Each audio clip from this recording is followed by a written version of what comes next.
কিরে তোদের খবর কি? আমার তো কাজ হয়ে গেছে, বিছা লাগ গেছে। কিরে তোদের কি হয়েছে? জুয়া খেলা সব শেষ। যা এবার তোর চান্দের দেশে যায় ঘুমা। তোদের কত নাম নিষেধ করছি জুয়া টুয়া খেলিস না। এই তো জুয়া খেলে এখন তো তোদের সবকিছু শেষ, এখন তো তোরা নিঃস্ব। পাশের বাসার রকি আছে না, জুয়া খেলে অনেক টাকা পাইছে, ভাবছিলাম আমিও পাম।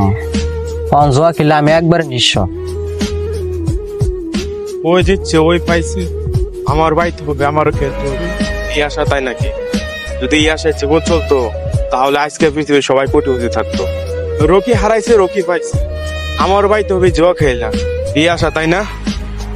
এই জুয়া আর নারী পুরুষ মানুষকে একদম ধ্বংস করে দেয়।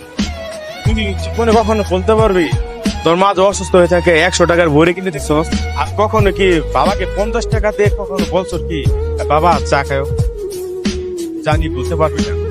আর এই জুয়া খেলে হাজার হাজার টাকা তোরা সব নষ্ট করে ফেলতেছ। কিরে মামা, তোদের কি অবস্থা?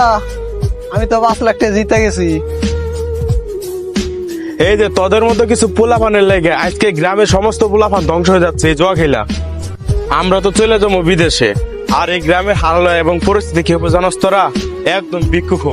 কিসে ভাই? আপনার কথা আমি বুঝলাম না। চুপ! তুই এই পোলাটা দেখতেছস? তুই হ্যাঁ, কিসে তার? এই পোলাটা দিন আনে দিন খায়, বাপ মারে খেয়াল রাখে না, আর তুই এই পোলাটা জয় নামে দিছস। তোর মতো পোলাপান কি করা তুই জানস? কলদের ছাপ পালি দরকার, বুঝছস? একদম গ্রামটা ধ্বংস করে দিতেছস। তা বেটা সর এখান থেকে, চোখের সামনে সর। সরস নাকি? তোর যদি আরেকদিন করে জোয়ার ভিতরে দেখছি তোর হাড্ডি গুড্ডি ভাঙ্গে গ্রাম ছাড়া করমু। যা এখান থেকে। আর তোর যদি আজকের পর থেকে জোয়ার ভিডিও দেখছি তাহলে তোর কপালে শনি আছে। যা চোখের সামনে থেকে দূর হ, যা। আরে শোন, আর জুয়া টোয়া খেলিস না, দেখলি তো কেমন হলো।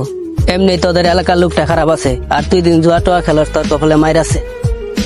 আরে পাশের বাড়ির রকি খেলছিল, ওর দেখা দিয়ে আমিও খেলছিলাম। আরেকজন খেলছে দেখে তোর খেলা লাগবো নাকি? আরে ঠিক আছে, আর খেলতাম না।